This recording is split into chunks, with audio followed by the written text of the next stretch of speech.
Hi, I'm going to be talking to you about the 8th grade IXL graph proportional relationships. Let's see what this says to do. Every Sunday, Bill and his friends get together to play their favorite board game, the Gems of Rwamba. Whoever collects the most gems wins. Players can earn gems by building mines.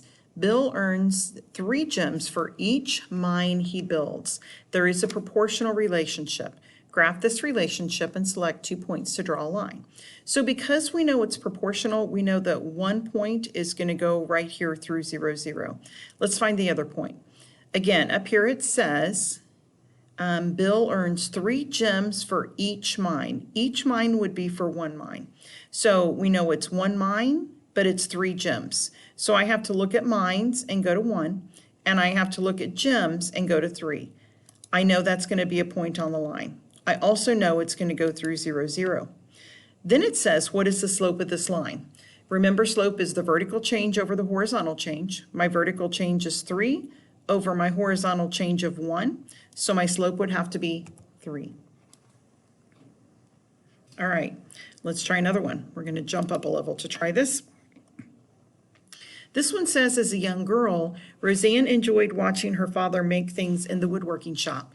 Now she's grown up, Roseanne builds wooden furniture for a living. Her most popular product is a cedar porch swing. She can build 30 swings in 50 days. There is a proportional relationship between the time that she spends making porch swings and the number of swings she builds. Graph it. Again, because we know it's a proportional relationship, we know 1 point is going to go through 0, 0. The other one, it says she can build 30 swings in 50 days. So I need to find that point. How many days? 50 days is how many swings? 30, right here. I also know because it's proportional, it's going through 0, 0. So I need to do my vertical change over my horizontal change. Vertical change is 30, so let's get our calculators. 30 divided by my horizontal change of 50 is going to give me 0.6, or that is 6/10, so 6 fraction 10. And let's see what we get. Absolutely. Okay, let's jump another level. Again, you can't do this on your side.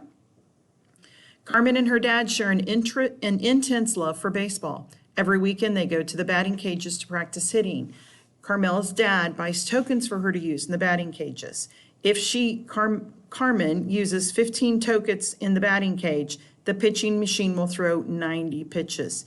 Again, it tells me there is a direct a proportional relationship here. So I know it's going to go through 0, 0. So we need to find this point right here. 15 tokens for 90 pitches. Let's go to tokens. 15 tokens for 90 pitches. So I'm going to put that point on here. 15 tokens is 90 pitches. I know it's a proportional relationship, so it's going through 0. So there's my line. We need to find the slope of the line. We know the vertical change or the rise is 90. The horizontal change or the run is 15. So if we go again to your calculator, 90 divided by 15, you will get 6. So what is the slope of my line? 6. All right. I hope this helped you understand this IXL a little bit more. Good luck. And if you have any questions, please let your teachers know. Thanks a bunch. Bye-bye.